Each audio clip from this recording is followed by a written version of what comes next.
High everyone, সকলকে জানাই good morning.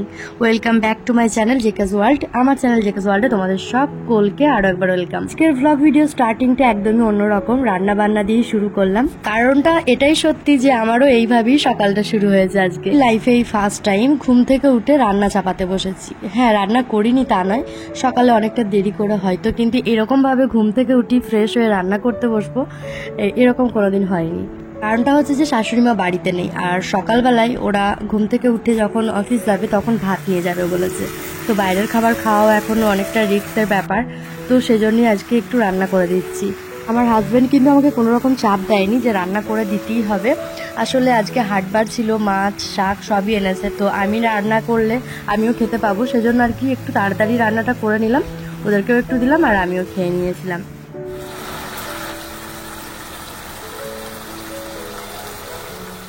আরও একটা কথা না শেয়ার করে থাকতে পারছি না, এই প্রথম হাট থেকে আনা মাছ নিজে বেছে পরিষ্কার করে সেটা রান্না করছি। সত্যি বলতে এত নিজেকে গিন্নি গিন্নি মনে হচ্ছে, আর ভেতর থেকে কিন্তু প্রচুর আনন্দ হচ্ছে জানো। আমি আমার মাকে কল করে বলছিলাম যে মা দেখো তোমার মেয়ে কত গিন্নি হয়ে গেছে, সংসারী হয়ে গেছে, সকালে উঠে রান্না বান্না করা, সংসারের সমস্ত কাজ করা। তখন আমার মা আমাকে বলছে হ্যাঁ আমি জানি তো, আমার মেয়ে অনেক বড় হয়ে গেছে। ভাতটা প্রায় হয়েই এসছে, আর এটা ছিল পুনকা শাক মনে হয়। তো শাকটা বাছতে বাছতে আমি অনেক বাদ দিয়ে দিয়েছিলাম। প্রথমে যখন বেছে নিয়েছিলাম বুঝতে পারিনি যে এইটুকুতে এসে দাঁড়াবে, তারপর রান্নার পর দেখছি ওই একটা বাটিতে একটু মতো হয়েছে। রান্না প্রায় শেষের দিকে, আর সেই ফাঁকে আমি একটু চা বানিয়ে খেয়ে নিচ্ছি, কারণ সকাল থেকে আমিও কিছু খাইনি। কাঁচা লঙ্কার ঝাল দেবো, তো লঙ্কাটা অ্যাড করার আগে আমি মাম্মার জন্য এখানে এক পিস মাছ ঝোল আর একটু আলু তুলে রাখলাম। আমার মাছ রান্নাও এখন কমপ্লিট, তো চলো তোমাদেরকে একবার দেখিয়ে দিই ঠিক এরকম দেখতে লাগছে। জানি না কেমন খেতে হবে, ওর কাছ থেকে অফিস থেকে ফিরলে জেনে নেবো, বাট আমার যতটুকু মনে হচ্ছে অনেকটা ভালোবাসার সাথে কষ্ট করে রান্না করেছি, তো ভালোই হবে। তোমাদের সাথে গল্প করতে করতে ওদিকে হাজবেন্ড কখন ঘুম থেকে উঠে ফ্রেশ হয়ে একদম রেডি হয়ে গেছে, আর আমাকে বলছে হয়েছে, আর আমারও দেখো ঠিক টাইম টু টাইম রেডিও হয়ে গেছে। এই হট ক্যারিয়ারটাতেই ওরা খাবার নিয়ে যায়, আর এই যে ও বেরিয়েও পড়েছে দেখো।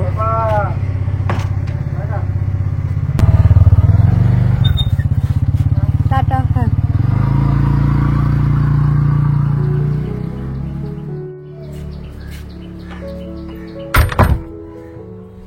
ও অফিস বেরিয়ে গেলে মাম্মামকে ফ্রেশ করে দেওয়ার পর এখানে ওর জন্য সকালে ব্রেকফাস্টে সুজি বানিয়ে নিয়েছি আর ন্যানপ্রো অ্যাড করেছি সাথে, তো ওটাই ওকে খাইয়ে দেবো। মাম্মামের আওয়াজ তোমরা শুনতে পাচ্ছ কিনা কে জানে, ও কিন্তু আমার পাশেই আছে, খেলা করছে। এখানে দেখো বললাম তোমাদেরকে আগের দিন গেস্ট এসেছিল, তো মিষ্টিগুলো আমি সকলকে ভাগ করে দেবো।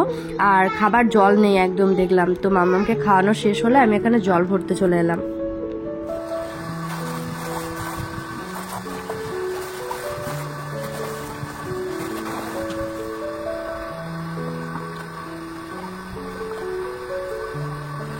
তো একে একে দেখো সব বোতলে জলগুলো ভরে নেওয়া কমপ্লিট, বোতলের মুখিগুলো লাগিয়ে নিলাম, আর এরপর গামলায় যে অবশিষ্ট জলটা জমে আছে সেগুলো দিয়ে আমি কলতলাটাকে ভালো করে ধুয়ে নেবো।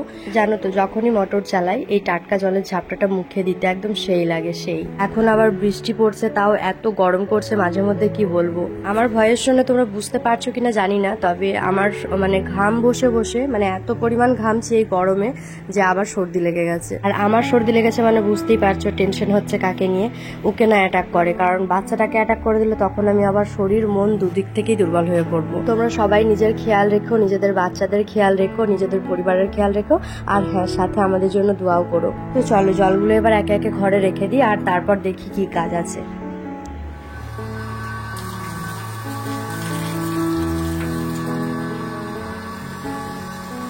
আজকে মামামকে গ্রেপসের জুস খাওয়াবো, তাই ফ্রিজ থেকে বের করে অনেকক্ষণ আগেই জলে ভিজিয়ে রেখেছি। আর এদিকে দেখো হাট থেকে জামাইবাবু আমাকে আখের রস এনে দিয়েছে। মামামকে জুসটা খাইয়ে দেওয়ার পর তারপর ওর অল্প জামা কাপড় হয়েছিল সেগুলো আজকে কেচে নেব, হাতেই দেবো আজকে, আর মেশিন লাগাবো না। জামা কাপড়গুলো ভিজিয়ে এদিকে চলে এলাম দুধটা জাল দিতে। আর গতকাল যে টক দইটা এনেছিল সেটা আমি নিয়ে নিচ্ছি একটা হেয়ার মাস্ক তৈরি করব বলে। বর্ষার সিজন চলছে, এই সময় হেয়ার ফল হবে, স্কিনের প্রবলেম দেখা দেবে, এগুলো স্বাভাবিক। তো সেরকম ভাবেই হেয়ার ফলের প্রচুর প্রবলেম চলছে, আর সেই জন্য ভেবে নিলাম যে ঘরোয়া উপায়ে একটু যদি চুলের ট্রিটমেন্ট করা হয় বা যত্ন নেওয়া হয়, সেই জন্য আর কি বাড়িতেই থাকা একটু অ্যালোভেরা আর এই টক দই মিশ্রণ করে নিচ্ছি, মিশিয়ে নিচ্ছি। তারপর একটু লেবুর রস অ্যাড করছি। দেখো এই লেবুর রসটা অ্যাড করলে কি হয়, চুলটা অনেকটা শাইনি হয়, স্ক্যাল্পটাকে পরিষ্কার করে। তো চলো এটাকে আমি তৈরি করে তারপর মাথায় লাগিয়ে নেব। টক দই কিন্তু চুলের পুষ্টি দেয়, মানে চুলের মধ্যে যদি শুষ্ক রুক্ষ ভাব চলে আসে তাহলে সেটাকে শাইনি করে তোলে, মজবুত করে তোলে, আর চুলটাকে অনেকটা হেলদি করে। আর অ্যালোভেরা চুলটাকে স্মুথ করতে সাহায্য করে। আর লেবুর রস তো তোমাদেরকে বললাম যে চুলটাকে অনেকটা শাইনি করবে, স্ক্যাল্পটাকে পরিষ্কার করবে। তো চলো মিশ্রণটা কিন্তু একদমই রেডি। আর এটা কিন্তু একদম স্ক্যাল্প থেকে চুলের ডগা পুরোটাতেই তোমরা অ্যাপ্লাই করতে পারো। কিন্তু মাম্মা অনেক বিরক্ত করছিল, লাগাতে দিচ্ছিল না, তাই কোনো রকম তাড়াহুড়ো করে সমস্ত চুলটাই অ্যাপ্লাই করে নিলাম। দেখো একদম বুঝতে পারছো স্ক্যাল্প থেকে পুরো চুল ভিজিয়ে দিয়েছি। আর আমার কিন্তু মোটামুটিভাবে ডান। এই যে দেখো, কেউ যদি বাড়িতে থাকে দিয়ে দেওয়ার মতো তাহলে তার সাহায্য নেবে, আর না হলে আয়নার সামনে দাঁড়িয়ে আমি যেভাবে অ্যাপ্লাই করে নিয়েছি, মানে আয়নার সামনে দাঁড়িয়ে ঘিসিতে কেটে কেটে প্রত্যেকটা চুলে বা ডগাগুলো লাগিয়ে নেবে নিজে নিজেই। তো আমি মিক্সারটা আধা ঘন্টার জন্য মাথায় রাখবো। আর এখানে দেখো একটা হোমমেড ফেস ওয়াশ বানিয়েছি, হালকা একটু হলুদ গুঁড়ো দিয়েছি আর বেসম আছে। এটা কিন্তু সপ্তাহে 2 দিন বা 3 দিন তোমরা ইউজ করতে পারো। তো চলো আমার হেয়ার মাস্কটা আধা ঘন্টা হয়ে গেছে, তারও বেশি, কারণ আমি মামাকে স্নান করিয়ে ঘুম পাড়ালাম। তো এরপর চলো স্নান করে আসি, তারপর তোমাদেরকে দেখাই হেয়ারটার কিরকম পরিবর্তন এলো। স্নান করে হেয়ার ওয়াশ করে চলে এসেছি। আর এরপর হালকা ভিজে অবস্থায় চুলে আমি সিরামটা অ্যাপ্লাই করে নিচ্ছি। আমি কিন্তু পার্সোনালি কন্ডিশনার ইউজ করি না, অনেক দিন থেকে আমি বন্ধ করে দিয়েছি। শ্যাম্পু করার পর চুলটা যখন হালকা ভিজে থাকে তখন সিরাম অ্যাপ্লাই করি। আর যতই কিন্তু আমার চুলটা অনেকটা ফ্রি থাকে, কোনো রকম জট থাকে না, তার সাথে অনেকটা হেলদিও থাকে। দেখো হেয়ারটা ওয়াশ করার পর বেশ সুন্দর লাগছে।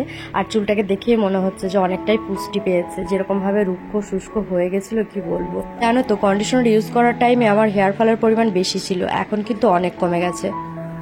3:30 বাজতে গাইজ, 3:30ও নয়, 3:45, মানে এই সময় আমি ভাত খেতে বসেছি, লাঞ্চ এটা দুপুরে। মাম্মাকে ঘুম পাড়িয়ে দিয়ে এলাম।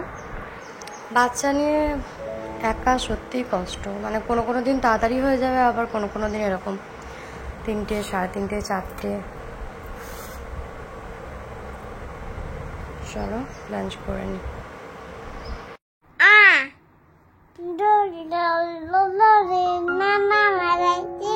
এক চোখ দেখাতে নেই,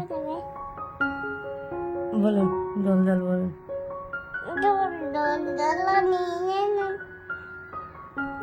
বলুন। ভাতটা খেয়ে স্নান করার পর যে সমস্ত জামা কাপড়গুলো কেচেছিলাম হাতে, সেগুলো মেলে দিয়ে এসে হয়তো 15 থেকে 20 মিনিট বসেছি। তার মধ্যে ম্যাডামের ঘুমও ভেঙে গেল। ঘুম থেকে ওঠা মাত্রই মাম্মাম বলে জোরে ডাক দিল, আর ওর কাছে আসা মাত্রই আমাকে দোল দুলুনি বলে ছড়াটা শোনাতে লাগলো। শ্বশুরে দি শ্বশুরে,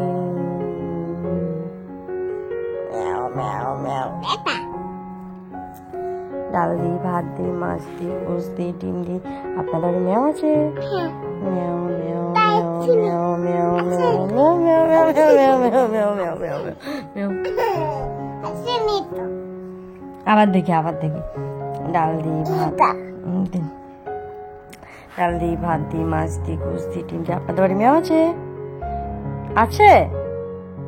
জোরে বলুন, আছে?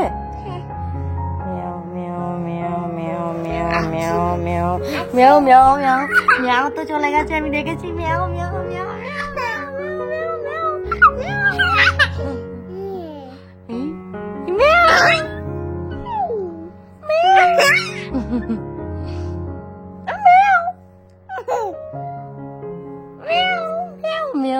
মেও টাটা, বাই বাই। মিম পিপিদের একটা ফ্লাইং কিসি দিয়ে দিন।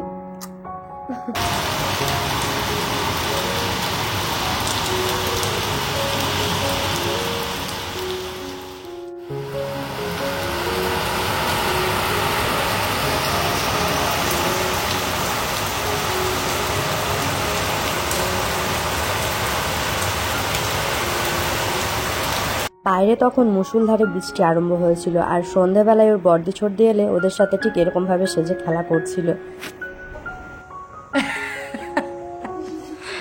দেখি দেখি দেখি এদিকে দেখি। ঘটক মশাই কোথায় যাচ্ছেন? ও ঘটক মশাই কোথায় যাচ্ছেন আপনি? ধুতি পরেছেন, মাথায় পাকড়ি, হাতে ছাতা, কি ব্যাপার কি আপনার? এদিকে তাকান দেখি। ওরে বাবা,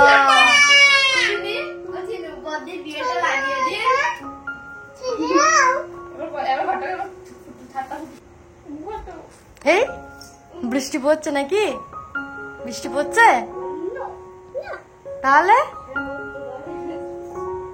ইভিনিং স্ন্যাক্সটা ওই 6টার দিকে করেছিল, আর তারপর ওকে রাত্রি 9টা 10-15 বাজছিল যখন আমি ডিনার করাচ্ছি। মাম্মামকে আজকে ডিনারে দিয়েছিলাম ভাত, ডাল, আলু সিদ্ধ আর সাথে অল্প করে ঘি। মাম্মাম কিন্তু ঘি আর বাটারযুক্ত খাবার বেশ পছন্দ করে।